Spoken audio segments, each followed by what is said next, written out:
तो साथियों हम लेकर हाजिर हैं करंट अफेयर्स का वो टॉपिक जिसको आप सबको बहुत ही बेसब्री से इंतजार था। साइंस एंड टेक से रिलेटेड करंट अफेयर्स आपके आने वाले एग्जाम आरओ के लिए। दोस्तों हमारा एग्जाम बहुत करीब है, एडमिट कार्ड भी आ चुका है हमारे पास, समय बहुत लिमिटेड है। इस समय में दोस्तों हमारी जो सबसे बढ़िया रणनीति होनी चाहिए, हम लोग कुछ ऐसा पढ़ें जो कम से कम समय में ज्यादा से ज्यादा हमें लाभ दे सके। तो दोस्तों आप सबके अनुसार जो हमने ये रणनीति बनाई है, घटना चक्र आंख वाली जो दृष्टि है, इसका पूरा निचोड़ लेकर आए हैं। जितने भी महत्वपूर्ण घटनाएं दोस्तों, समसामयिक घटनाएं बन सकती हैं, समसामयिक करंट से रिलेटेड प्रश्न बन सकता है साइंस एंड टेक में, तो साइंस एंड टेक में आपका कुछ बचेगा नहीं, पूरा निचोड़ लेकर आए हैं दोस्तों। इसमें आपकी आंख वाली घटना चक्र और भी कुछ सोर्सों से प्रश्न शामिल हैं। वन लाइनर प्रश्न है दोस्तों। वीडियो बहुत ही लाभदायक सिद्ध होने वाला है, ये आपके तैयारी में बहुत ज्यादा धार लगाने वाली है। दोस्तों हम लोग शुरू कर रहे हैं पहले पॉइंट से। आपसे पूछा जा रहा है कि संघाई सहयोग संगठन के रक्षा मंत्रियों की बैठक कहां पर हुई? तो दोस्तों ये चाइना के किंगदाओ में हुई।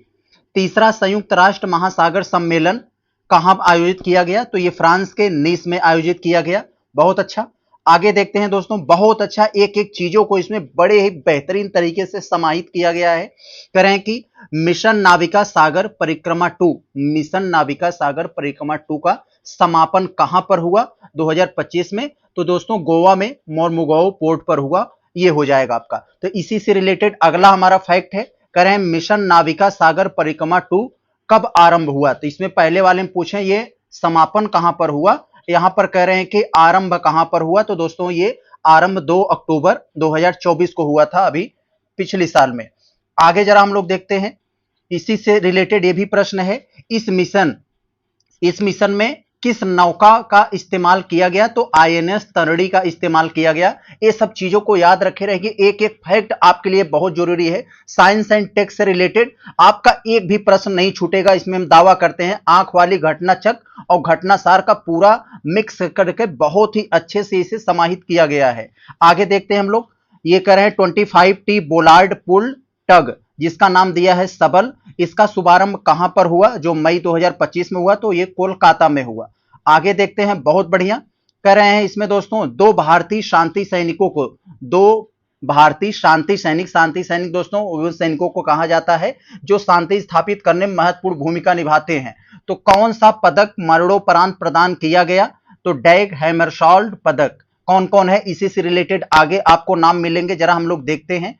पहला नाम है दोस्तों, कह रहे हैं ब्रिगेडियर जनरल अमिताभ झा किस संयुक्त राष्ट्र मिशन पर तैनात थे? तो संयुक्त राष्ट्र विघटन पर्यवेक्षक बल, इसमें यह है। आगे दूसरे वाले का नाम है दोस्तों हवलदार संजय सिंह, किस देश में संयुक्त राष्ट्र मिशन पर तैनात थे? तो ये कांगो में थे।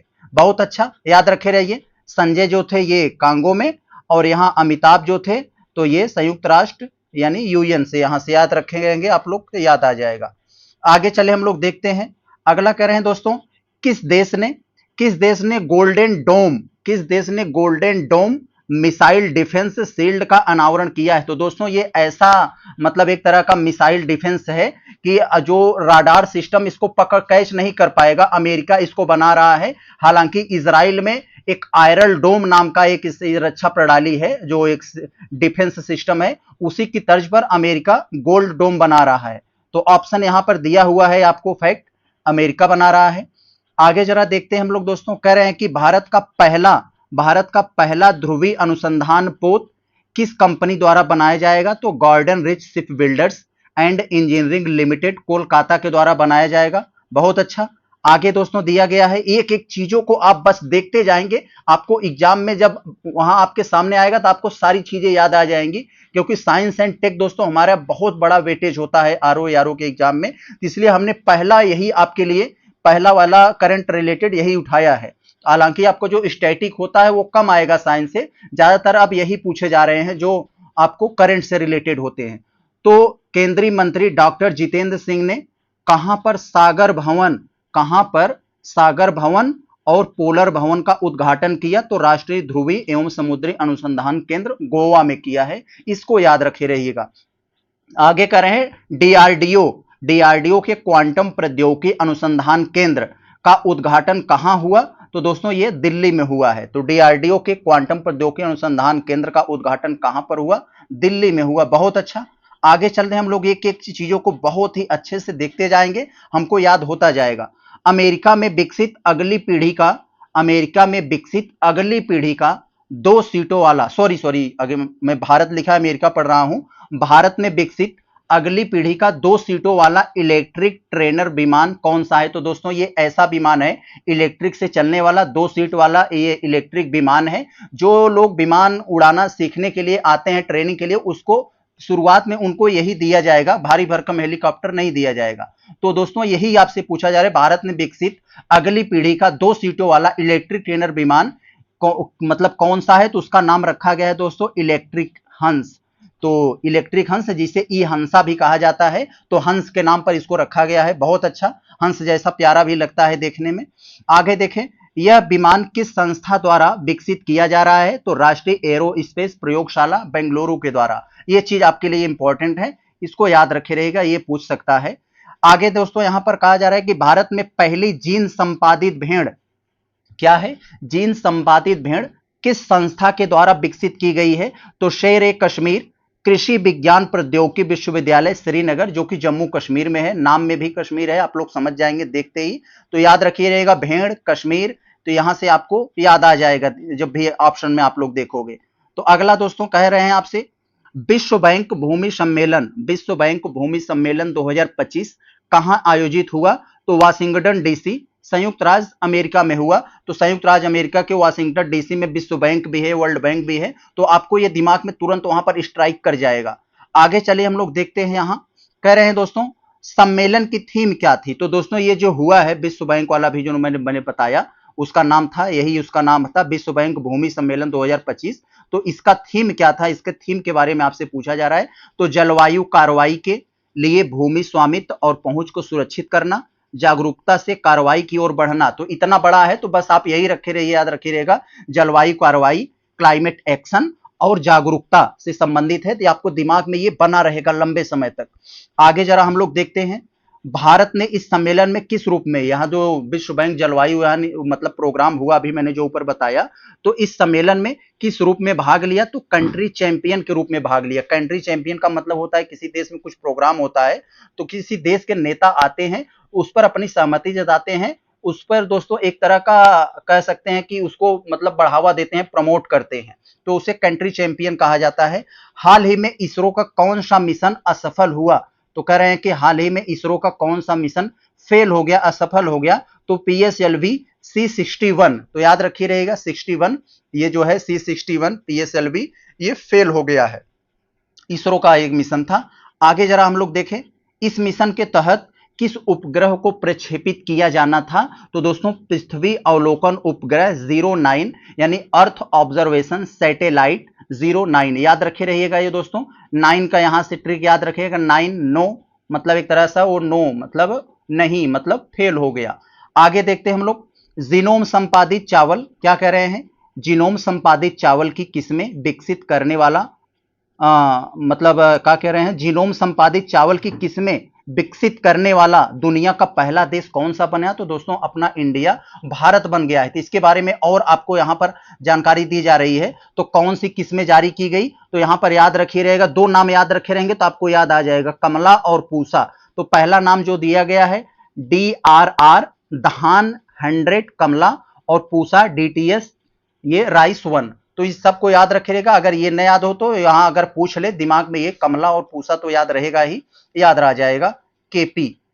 आगे चले हम लोग देखते हैं दोस्तों, यहां पर ये कभी ये जो ऑपरेशन सिंदूर था उस समय ये बहुत ज्यादा चर्चा में था। ये लखनऊ में ब्रह्मोस मिसाइल निर्माण का एक यूनिट लगाया गया है, जिसका रक्षा मंत्री ने उद्घाटन किया। कैसे पूछ सकता है, योगी जी रक्षा मंत्री दोनों वहां मौजूद थे, लेकिन रक्षा मंत्री राजनाथ सिंह ने इसका उद्घाटन किया। तो यही इसका पूछ रहे हैं। तो अभी ऑपरेशन सिंदूर समय बहुत ज्यादा चर्चा में था, भाई ये क्यों बता रहे हो कि हम लखनऊ में ब्रह्मोस मिसाइल बना रहे हैं, दुश्मन जान जाएगा तो उसके लिए इस समय ठीक नहीं होगा, इसलिए काफी ज्यादा चर्चा में भी था ये। आगे जरा हम लोग देखते हैं, भारत पाकिस्तान संघर्ष के दौरान PL-15 मिसाइल का मलबा बरामद हुआ। तो दोस्तों भारत पाकिस्तान के बीच संघर्ष चल रहा था ऑपरेशन सिंदूर, तो उस समय दोस्तों भारत में जो है पाकिस्तान का कोई एक जहाज था जो उन्होंने चाइना से खरीदा था, PL-15 मिसाइल था वो एक तरह का, तो उसका मलबा बरामद हुआ PL-15 करें ये किस देश के द्वारा बनाया गया था, तो ये चाइना का था। बहुत ज्यादा ट्रोलिंग हुआ था भाई, चाइना का माल को भारत ने मार गिराया। आगे जरा देखते हैं, ये पाकिस्तान ने भारत के विरुद्ध किस प्रकार के ड्रोनों का इस्तेमाल किया, तो सोंगर ड्रोन दोस्तों ये तुर्की के द्वारा बनाया गया है। ये तुर्की से लाया था ये पाकिस्तान ने, तो तुर्की ने इसलिए इसका पाकिस्तान का खुलकर समर्थन भी किया था। इसलिए आगे देखते हैं, इसी पर आपको बहुत सारी जानकारी मिलेगी। सोंगर ड्रोन का निर्माण किस कंपनी ने किया था, तभी मैंने बताया तुर्की, आईसिस गार्ड ने किया था, जो कि तुर्की में है। अब देखते हैं इंडिया के बारे में, यही मैटर आपको दिखाएगा। भारतीय सेना ने ऑपरेशन सिंदूर में किस आत्मघाती ड्रोन का उपयोग किया था, तो हारोप ड्रोन का इस्तेमाल किया था। हारोप ड्रोन दोस्तों अभी आएगा आपको, ये इजराइल के द्वारा बनाया गया था। तो याद रखिए, जो तुर्की ने पाकिस्तान को दिया था अपना ड्रोन, इसलिए तुर्की ने पाकिस्तान का खुलकर समर्थन किया था। और भारत ने हारोप ड्रोन का निर्माण ये इजराइल से लाया था, इजराइल एरोस्पेस इंडस्ट्रीज, इसलिए इजराइल ने भी भारत का खुद का समर्थन किया था। तो ये चीज दोनों याद रखिए, संयोग से ये दोनों फिट बैठती है, तो याद रखिए रहिएगा। इजराइल ऐसा देश था जो खुलकर भारत की तरफ से समर्थन कर रहा था ऑपरेशन सिंदूर का। आगे जरा देखते हैं हम लोग, कह रहे हैं कि कौन सा पोत भारतीय नौसेना को अभी सौंपा गया है, तो अरनाला, ये अरनाला लिख दिया है, तो इसका नाम दोस्तों ये अरनाला होना चाहिए था। ये अरनाला, ये मुंबई में एक गांव है, उसी के नाम पर ये रखा गया है।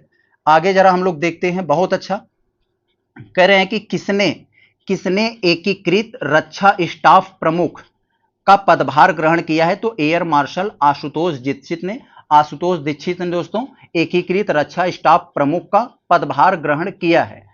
दुनिया का पहला ह्यूमैनॉइड रोबोट हाफ मैराथन किस शहर में आयोजित हुआ, तो चाइना के बीजिंग में हुआ। बहुत अच्छा। आगे जरा हम लोग देखते हैं, भारत का एकमात्र भेड़िया अभ्यारण्य कौन सा है, तो यहां नाम भी अजीब तरह का है, भेड़िया, महुआ डांड भेड़िया अभ्यारण्य कहां पर है दोस्तों, ये झारखंड में है। झारखंड, महुआ डांड नाम में भी झारखंड है, यहाँ महुआ डांड भी है, तो ये थोड़ा सा आप ये रिदम बैठ रहा है तो इसे याद कर लीजिएगा। हाँ, ये महुआ डांड झारखंड में है, ये भेड़िया अभ्यारण्य है। तो यहाँ देखिए लिखा है महुआ डांड, यहाँ पर लिखा है दोस्तों, क्या लिखे हैं कि महुआ डांड भेड़िया अभ्यारण्य कहाँ स्थित है, तो झारखंड में स्थित है। बहुत अच्छा। आगे दोस्तों कह रहे हैं कि किस राज्य सरकार ने सिमलीपाल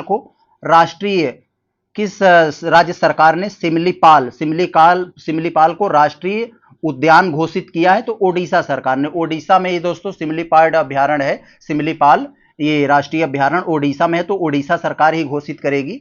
तो आगे चले हम लोग दोस्तों, देखते हैं Stockholm International Peace Research Institute, जिसे हम लोग शॉर्टकट में सिप्री बोलते हैं। सिप्री दोस्तों ये रिसर्च करती है कौन सा देश अपने सैनिकों पर कितना खर्च कर रहा है, कौन सा देश कितना हथियार खरीद रहा है, कौन कितना बेच रहा है, इन सब के बारे में रिसर्च करती है। तो इस सिप्री के अनुसार वर्ष 2024 में वैश्विक सैन्य खर्च में कितनी वृद्धि हुई, तो दोस्तों विश्व में जो सैन्य खर्च में वृद्धि हुआ, मतलब जो ग्रोथ हुआ, वो रिकॉर्ड 9.4% की वृद्धि हुआ। आगे इसके बारे में और सारी जानकारी मिलेगी, देखते जाइए कौन सा ज्यादा हथियार खरीदा, कौन बेचा, जो आपके लिए बहुत ज्यादा इंपॉर्टेंट है। ऐसे बहुत सारे प्रश्न बन सकते हैं, बहुत ज्यादा इंपॉर्टेंट है साइंस एंड टेक से रिलेटेड।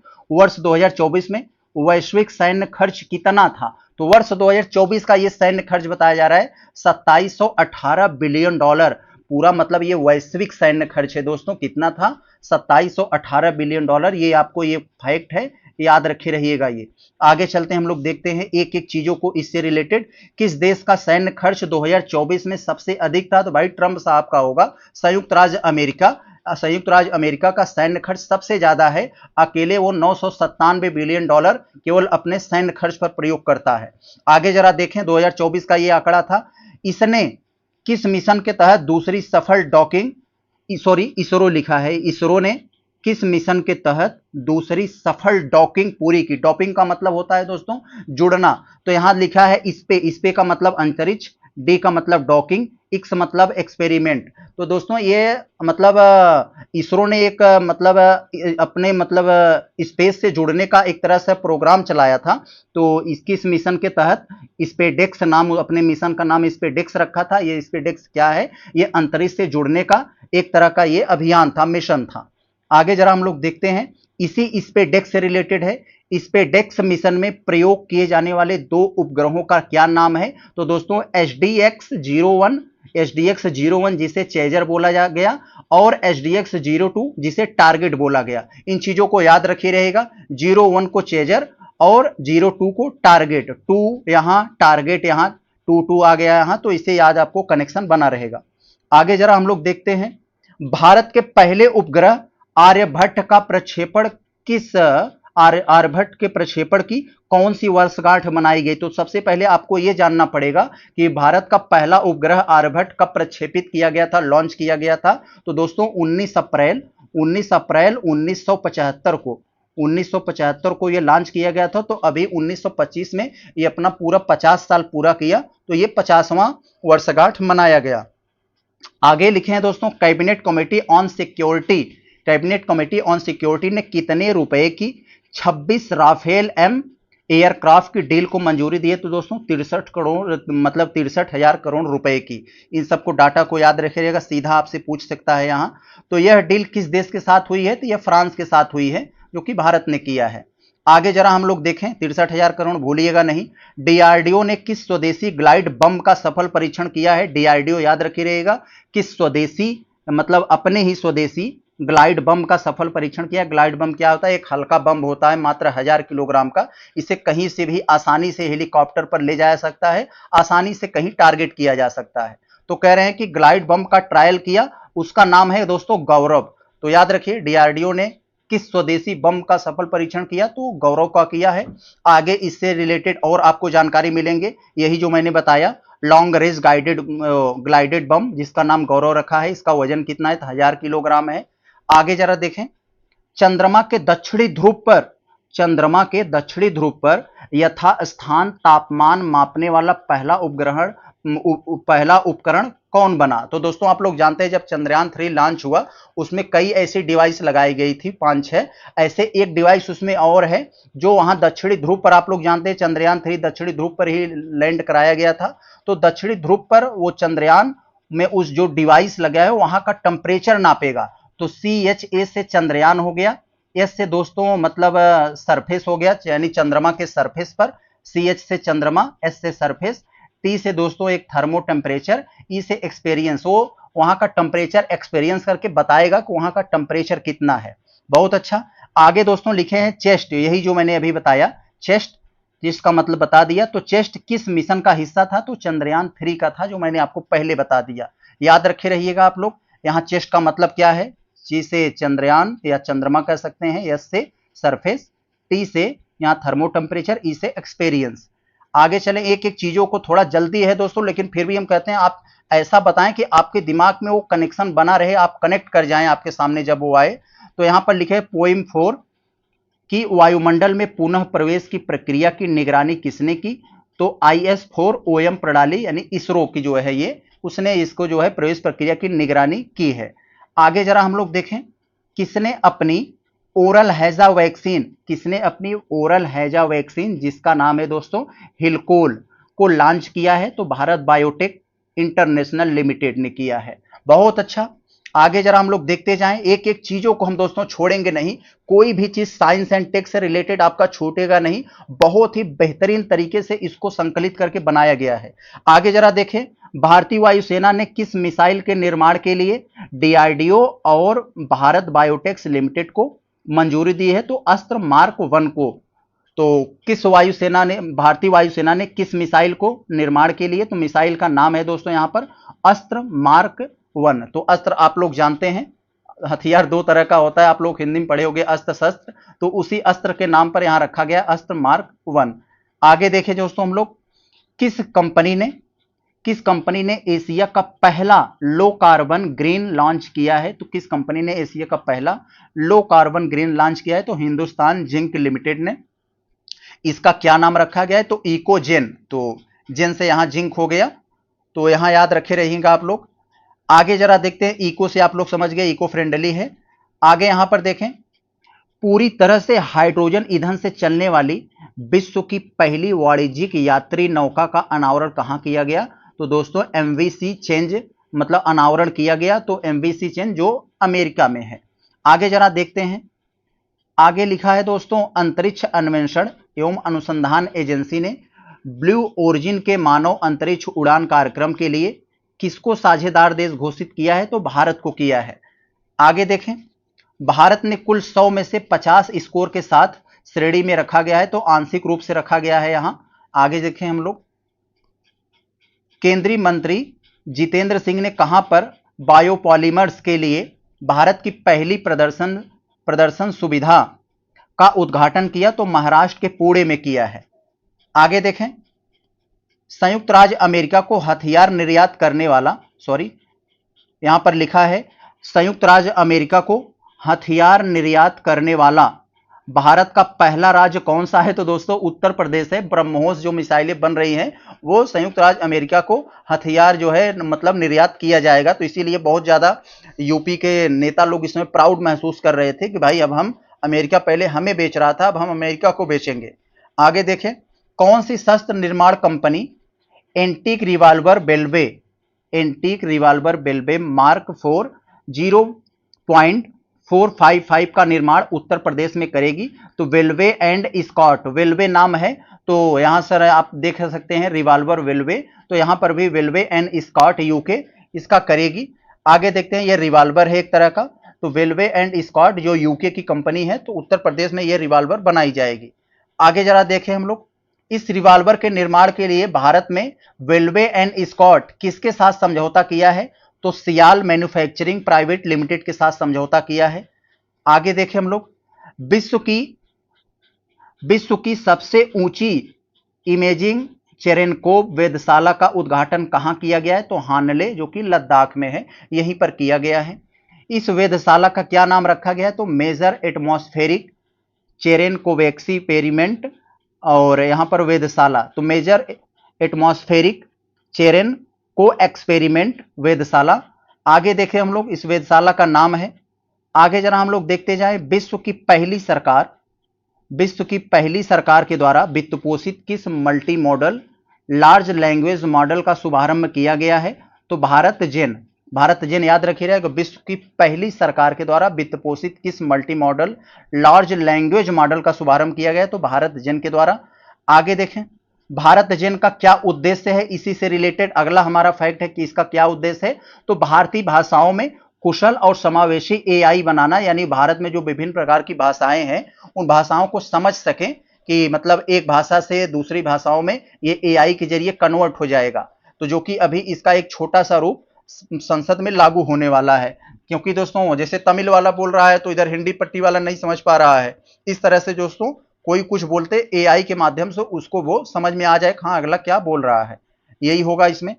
अपनी तरह के पहले त्रिसेवा यानी ट्राई सर्विस, अपनी तरह के पहले त्रिसेवा फ्यूचर फॉर वारफेयर फोर्स, तो यहां पर क्या लिखा है दोस्तों? कह रहे हैं कि अपनी तरह के पहले त्रिसेवा यानी tri service future warfare course का आयोजन कहां किया गया? तो नई दिल्ली में किया गया है। आगे बढ़ें, WHO के अनुसार विश्व में कुष्ठ रोग का उन्मूलन करने वाला प्रथम देश कौन बना? तो जॉर्डन बना है। याद रखे रहिएगा, कुष्ठ रोग का उन्मूलन करने वाला विश्व का पहला देश कौन बन गया? जॉर्डन बन गया है। डीआरडीओ ने किस स्वदेशी हल्के टैंक का विकासात्मक फील्ड फायरिंग परीक्षण का संपन्न किया है? पहला चरण वो जोरावर का किया है, याद रखे रहेंगे हम लोग। आगे बढ़ें, जोरावर कितने टन वजन का है? तो ये 25 टन का है। इसको मैं दृष्टि का करंट अफेयर्स पढ़ा रहा था तो डिटेल से वहां बात किया था मैं। आगे देखें, 8 anti submarine warfare shallow watercraft परियोजना के चौथे और पांचवें पोत का जलावतरण कहां किया गया? तो केरल के कोच्चि में किया गया है। चौथे और पांचवें पोत का क्रमशः क्या नाम है? तो मालपे और मुल्की, याद रखे रहिएगा, MM नाम है, मालपे और मुल्की नाम है। आगे बढ़े हम लोग, अगला कह रहे हैं दोस्तों, अग्नि 4 बैलिस्टिक मिसाइल का सफल परीक्षण कहां किया गया? तो ओडिशा के चांदीपुर में किया गया है। बहुत अच्छा। भारत का पहला स्वदेशी हाइपेटिटिस ए के टीके का क्या नाम है, जिसकी बाल चिकित्सा खुराक को लॉन्च किया गया है? तो हैविश्योर नाम रखा गया है इसका, हैविश्योर। भारत का पहला स्वदेशी हेपेटाइटिस ए के टीके का नाम बताया जा रहा है। आगे बढ़े हम लोग। यह टीका किसने लॉन्च किया? तो इंडियन इम्यूनोलॉजिकल्स लिमिटेड ने लॉन्च किया है। कहां का पहला स्वदेशी निर्मित प्रदूषण नियंत्रण पोत लॉन्च किया गया? 29 अगस्त 2024 में। तो वो गोवा में लॉन्च किया गया है। कहां पर लॉन्च किया गया? गोवा में। आगे देखें हम लोग।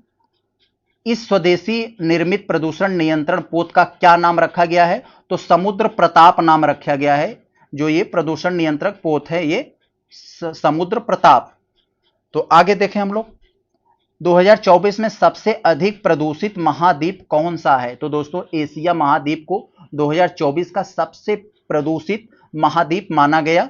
आगे यहां पर इससे रिलेटेड और सारी जानकारी यहां पर मिलेंगी, देखते जाएंगे आप लोग। तो वर्ष 2024 में मध्य एवं दक्षिण एशिया के सबसे अधिक प्रदूषित देश किसे माना गया? तो सबसे अधिक प्रदूषित देश बांग्लादेश, दूसरा सबसे अधिक पाकिस्तान और तीसरा भारत को बताया गया है। आगे बढ़े हम लोग, देखते हैं अगला क्या कह रहे हैं दोस्तों।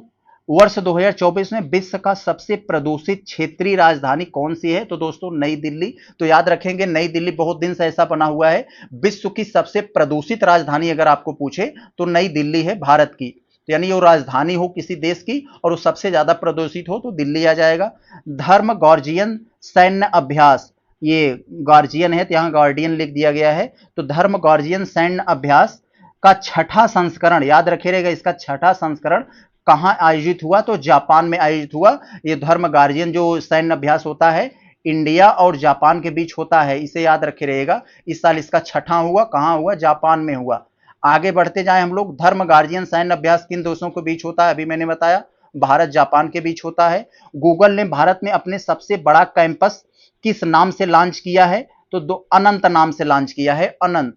आगे बढ़े, एक एक चीजों को हम लोग देखते जाएं, कवर हो जाएगा बहुत जल्दी से, इसलिए हम वन लाइनर लेकर आए हैं, क्योंकि जो बहुविकल्पी होता है उसमें आपको समय थोड़ा ज्यादा लगता है। यह कैंपस किस स्थान पर स्थित है? तो बेंगलुरु में है। आगे चलें, जो कर्नाटक के बेंगलुरु में। आगे देखें हम लोग दोस्तों, भारत का पहला स्वदेशी स्वचालित यानी ऑटोमेटिक जैव चिकित्सा अपशिष्ट उपचारण संयंत्र कौन सा है? तो सृजनम नाम रखा गया है उसका, याद रखिए, सृजन से। आगे बढ़ें तो यहां पर कह रहे हैं कि सृजनम कहां पर लॉन्च किया गया है? तो एम्स, नई दिल्ली के एम्स में लॉन्च किया गया है। क्या है ये? स्वचालित जैव चिकित्सा अपशिष्ट उपचार संयंत्र है एक तरह का। आगे देखें हम लोग। भारत का पहला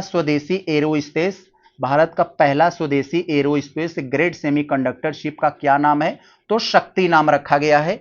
शक्ति चिप का विकास किसने किया है? तो आईआईटी मद्रास और इसरो ने मिलकर किया है। आगे देखें, भारत की पहली फेरेट अनुसंधान सुविधा कहां स्थापित हुई? तो NCR biotech science cluster Faridabad, जो कि हरियाणा में है। आगे बढ़ जाए हम लोग। इबोला वायरस के लिए किस देश ने पहली बार नैदानिक टीका परीक्षण वैक्सीन की शुरुआत की है? तो युगांडा ने की है। तो युगांडा ने दोस्तों क्या किया है? इबोला वायरस जो होता है, इबोला वायरस के लिए पहली बार नैदानिक टीका परीक्षण शुरुआत किया है, यानी वैक्सीन की शुरुआत की है। इसरो ने कौन सा सॉफ्टवेयर लॉन्च किया है दोस्तों? इसरो ने सॉफ्टवेयर कोई लॉन्च किया है। कौन सा सॉफ्टवेयर है दोस्तों? फीस्ट नाम है, फीस्ट 25। इसके बारे में और जानकारी देगा। भारत का पहला सफेद बाघ प्रजनन केंद्र कहां पर है? तो भारत का पहला सफेद बाघ प्रजनन केंद्र कहां पर स्थापित करने की मंजूरी मिली है? तो मध्य प्रदेश के रीवा में। यस, रीवा में। तो वैसे भी मध्य प्रदेश को जो है टाइगर प्रदेश कहा जाता है, यहां से आपको याद रहेगा ये। वैज्ञानिकों ने पहली बार किस जानवर के भ्रूण को इन विट्रो फर्टिलाइजर, जिसे हम लोग आईवीएफ कहते हैं, तो आईवीएफ के माध्यम से विकसित किया है? तो कंगारू को किया है, याद रखिए रहेगा, आईवीएफ कंगारू। आगे बढ़े हम लोग। हाल ही में चर्चा में रहा पंच मिशन किस अंतरिक्ष संगठन की पहल है? तो दोस्तों ये नासा की पहल है, राष्ट्रीय वैमानिकी और अंतरिक्ष प्रशासन यानी नासा का ये पहल है, पंच मिशन नासा का। आगे देखें, वैसे भी ट्रिक याद रख सकते हैं हम लोग, अगर पंच किसी पर लग जाएगा किसी पर अगर यहां पर पंच लग गया तो उसका मुंह का नाश हो जाएगा। तो ऐसे याद रखे रहेंगे तो याद हो जाएगा आपको। नासा का पंच मिशन किसका अध्ययन करेगा? तो सूर्य के बाह्य वायुमंडल यानी जिसे हम लोग कोरोना कहते हैं उसका अध्ययन करेगा। आगे देखें हम लोग, भारत का पहला 222 मीटर लंबा हाइपरलूप टेस्ट ट्रैक को किसके द्वारा निर्मित किया है? तो आईआईटी मद्रास के द्वारा निर्मित किया गया है। विश्व स्वास्थ्य संगठन डब्ल्यूएचओ ने किस देश को मलेरिया मुक्त घोषित किया? तो जॉर्जिया को किया है, जॉर्जिया को। बहुत अच्छा। आगे हम लोग देखें, ये जो अफ्रीका महाद्वीप के पूर्वी तट पर है ये। आगे देखें, केंद्रीय कैबिनेट ने किस परियोजना को मंजूरी दी है? तो तीसरे लॉन्च पैड की स्थापना के मंजूरी दे दी है। तीसरा लॉन्च पैड कहां स्थापित किया जाएगा? तो सतीश धवन स्पेस सेंटर हरिकोटा। तो सतीश धवन स्पेस सेंटर हरिकोटा जो कि आंध्र प्रदेश में है वहां से। आगे देखें, मिशन स्कॉट किस भारतीय अंतरिक्ष स्टार्टअप द्वारा लॉन्च किया गया? तो दिगंतरा के द्वारा लॉन्च किया गया है। स्कॉट का पूरा नाम क्या है? तो space camera for object tracking. बहुत अच्छा। आगे देखते हैं हम लोग, भारत में पहली अंतरराष्ट्रीय रूप से लाइसेंस प्राप्त कार्टी सेल थेरेपी का क्या नाम है? तो क्वार्टेमी नाम इसका रखा गया है। आगे देखें, किसके द्वारा थ्रेट लैंडस्केप रिपोर्ट 2025 लॉन्च किया गया? तो क्लाउड सेक के द्वारा लॉन्च किया गया है। आगे देखें, वर्ष 2024 में सर्वाधिक साइबर हमलों का शिकार होने वाला दूसरा कौन सा देश है? तो भारत है। पहला कौन सा है दोस्तों? पहला अमेरिका है। अमेरिका, आपको याद हो सकता है कि मतलब अभी अमेरिका में एक बार जब चुनाव चल रहा था, ट्रंप के ऊपर हमला हो गया था, कान से सट के गोली निकल गई। तो वैसे भी याद रखे रहिएगा, सर्वाधिक हमला कहां हुआ? जब वहां के राष्ट्रपति के ऊपर हमला हो जा रहा है, तो साइबर हमले क्या बात है। तो इसलिए समझ लीजिए यूएसए अमेरिका पहले स्थान पर, भारत दूसरे स्थान पर। आगे देखें, किस मिशन ने सूर्य के सबसे करीब उड़ान भरने का रिकॉर्ड बनाया? तो पार्कर सोलर प्रोब ने। पहली बार गंगा नदी डॉल्फिन की ट्रैकिंग कहां की गई? तो असम में की गई है। आगे देखें, टैगिंग की गई तो असम में की गई। आगे है, विगत 5 वर्षों में भारत ने ई कचरा उत्पादन में कितना वृद्धि किया? तो 72% किया। 72.5% लगभग भारत ने ई कचरा उत्पादन दोस्तों क्या होता है? जो इलेक्ट्रॉनिक से रिलेटेड कचरा होता है, जो ये बताता है कि इलेक्ट्रॉनिक उत्पाद ज्यादा से ज्यादा खपत हो रही है इस देश में। आगे देखें, जो एक तरह जैसे कोयला बताता है, जिस देश में धुआं बहुत ज्यादा हुआ, इंडस्ट्रीज हो गई, तो ये बताता है कि भाई वहां कोयला ज्यादा फूके होंगे तभी उनका उद्योग आगे चला गया। अब इसलिए यही बताता है कि ई कचरा बताता है कि भाई अब लोग इलेक्ट्रॉनिक सामान में अब बहुत ज्यादा आगे बढ़ रहे हैं।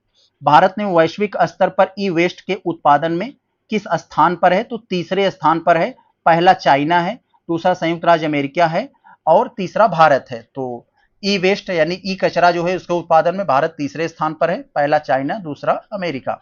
आगे देखें, भारत का पहला डायबिटीज बायो बैंक कहां स्थापित किया गया? पहला डायबिटीज बायो बैंक कहां स्थापित किया गया है? तो ये चेन्नई में किया गया है। तो ये डायबिटीज बायो बैंक क्या है? जिन लोगों को डायबिटीज होता है उनका ब्लड, उनका जैसे टिश्यूज लेकर इस बात का रिसर्च किया जाएगा कि कैसे लोगों को कैसा डायबिटीज होता है, किस लेवल का होता है, उसका उपचार कैसे किया जा सकता है, इसको रोका कैसे जा सकता है। तो इस तरीके का वहां सब रिसर्च किया जाएगा। आगे देखें, किस अभ्यारण्य में रॉयल बंगाल टाइगर का पहला फोटोग्राफिक प्रमाण प्राप्त हुआ? तो सोनाई रूपाई वन्यजीव अभ्यारण्य, असम में। बहुत अच्छा। आगे दोस्तों कह रहे हैं कि भारत का पहला ग्रीन हाइड्रोजन फ्यूलिंग स्टेशन कहां पर स्थापित किया गया? तो लद्दाख के लेह में। भारत ने नवीनतम नेटवर्क रेडीनेस इंडेक्स 2024 में कितनी रैंक प्राप्त की है? तो 49वीं रैंक प्राप्त की है। आगे देखें हम लोग, राष्ट्रीय ताप विद्युत निगम जिसे हम लोग एनटीपीसी कहते हैं, तो एनटीपीसी ने विश्व का पहला कार्बन डाइऑक्साइड से मेथनॉल रूपांतरण संयंत्र कहां पर स्थापित किया है? तो विंध्याचल ताप ऊर्जा संयंत्र जो कि मध्य प्रदेश में है। आगे देखें हम लोग, किस हवाई अड्डे पर भारत की पहली हवाई अड्डा आधारित मतलब ऑटोमेटिक यानी स्व संचालित आंतरिक वायु गुणवत्ता निगरानी सुविधा का पवन चित्र का अनावरण किया गया? तो दोस्तों यहां पर लिखा है तिरुवनंतपुरम।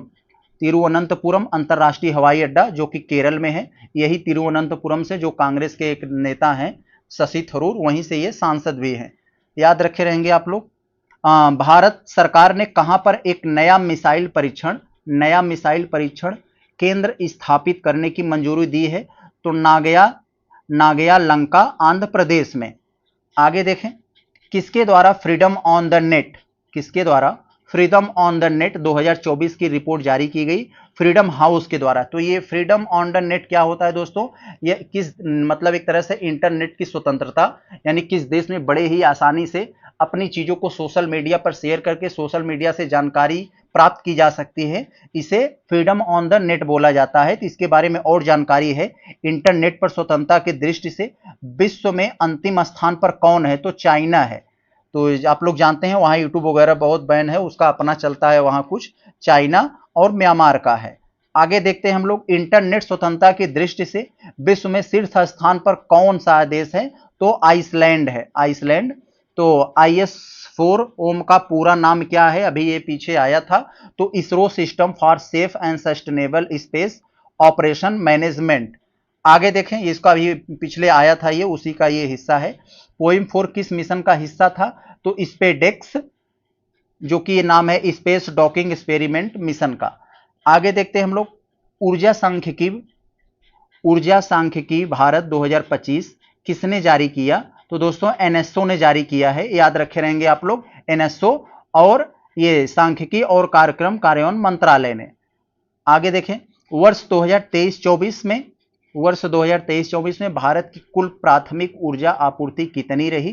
तो दोस्तों यहां है 9,03,158 KTOE है यहाँ। तो KTOE इसका मतलब दोस्तों यहाँ पर एक दोस्तों ये है, जैसे यहाँ पर जैसे लिख दिया गया है, भारत में कुल प्राथमिक ऊर्जा आपूर्ति कितनी रही है? तो 9,03,158 किलो टन। KT का मतलब दोस्तों यहाँ किलो टन है, ऑयल इक्विवेलेंट यानी 9,03,158 किलो टन ऑयल के बराबर प्राथमिक ऊर्जा की आपूर्ति रही है 2023-24 में। 31 मार्च 2025 तक भारत की कुल नवीनीकरण यानी मतलब ये रिन्यूएबल नवीनीकरण ऊर्जा का उत्पादन क्षमता कितनी है? तो यहां पर दोस्तों ये लिखा गया है जो 21,09,655 मेगावाट। याद रखे रहेंगे आप लोग, इतना याद रखे रहेंगे तो आप लोग को याद आ जाएगा। आगे देखते हैं हम लोग, इनमें सबसे अधिक हिस्सेदारी किस स्रोत की है? तो पवन ऊर्जा की है, यानी रिन्यूएबल एनर्जी में नवीनीकरण ऊर्जा में सबसे ज्यादा हिस्सेदारी पवन ऊर्जा की है 55%। आगे देखें अगर हम लोग यहाँ पर, शीर्ष 4 राज्य कहां जहां नवीनीकरण ऊर्जा भारत में सर्वाधिक है? तो राजस्थान पहले नंबर पर होगा, महाराष्ट्र, फिर गुजरात। आगे देखते हैं हम लोग, राजस्थान, महाराष्ट्र, गुजरात।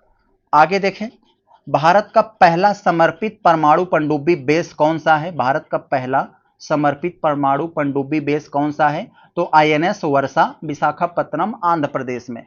आगे देखें, भारत का पहला स्वदेशी रूप से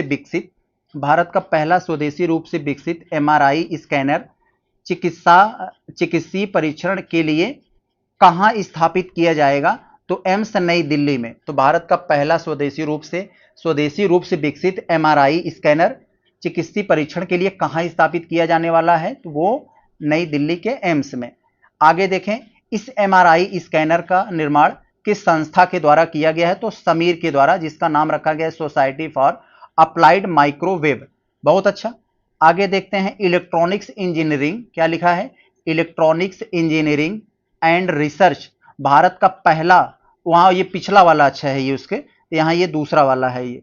तो भारत का पहला चिड़ियाघर किसने, मतलब जिसने हिमालयी वन्य जीवों के DNA सैंपल संरक्षित करना शुरू कर दिया है? भारत का पहला चिड़ियाघर जिसने हिमालयी वन्य जीवों के DNA सैंपल को संरक्षित यानी इकट्ठा करना शुरू कर दिया है, तो Padma Naidu Himalayan zoological park जो दार्जिलिंग में है। बहुत अच्छा। आगे जरा हम लोग देखते हैं, यहां पर लिखा है दोस्तों, गोवा शिपयार्ड लिमिटेड द्वारा निर्मित किस युद्धपोत का जलावतरण किया गया है? तो तवस्या का किया गया है। तो गोवा तवस्या, याद रखे रहेंगे आप। तो भारतीय मूल की अंतरिक्ष यात्री सुनीता विलियम्स के साथ कौन कौन से अंतरिक्ष यात्री वापस आए? तो बूच विल्मोर, संयुक्त राज्य अमेरिका के थे, निक हेग वो भी संयुक्त राज्य अमेरिका के थे, और अलेक्सांद्र गोर्बुनोव जो रूस के थे। आगे देखें हम लोग, सुनीता विलियम्स कितने समय तक अंतरिक्ष में रहने के बाद वापस लौटी? तो 286 दिन। चंद्रयान 5 मिशन की मंजूरी की घोषणा किसने की? तो वी नारायण, जो कि इसरो के मतलब अध्यक्ष नए नए बने हैं अभी। इससे रिलेटेड आगे और जानकारी है आपके पास। यहाँ चंद्रयान 5 मिशन में भारत के सहयोगी देश कौन है? तो भारत, जापान है यहाँ पर। आगे देखते हैं, उत्तर भारत की पहली परमाणु परियोजना कहां पर स्थापित की जा रही है? तो हरियाणा के गोरखपुर, ये बाबा वाला गोरखपुर नहीं है, ये हरियाणा का एक गांव है गोरखपुर, वहां पर ये उत्तर भारत की पहली परमाणु परियोजना स्थापित की जा रही है। आगे देखते हैं, भारत का 58वां टाइगर रिजर्व कौन बना दोस्तों? तो ये माधव राष्ट्रीय उद्यान मध्य प्रदेश का। आगे देखें, 58वां टाइगर रिजर्व याद रखे रहेंगे इसे।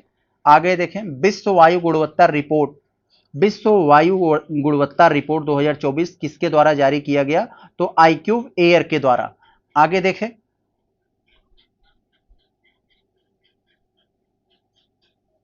तो दोस्तों हम लोगों ने बहुत ही भली भांत आपके घटनासार जो है, और जो दृष्टि, आंख वाली दृष्टि है, उससे रिलेटेड जितने भी महत्वपूर्ण चीजें थी साइंस एंड टेक से रिलेटेड, जितने भी महत्वपूर्ण चीज थी, हमने उसको एक जगह इकट्ठा किया, समाहित करके आपके सामने हमने उसे रखा। उम्मीद करते हैं इसमें से साइंस एंड टेक रिलेटेड अगर प्रश्न बनेगा तो इसमें से आपको जरूर देखने को मिलेगा, कहीं ना कहीं डायरेक्ट इनडायरेक्ट आपको यहां जरूर क्रैक होगा।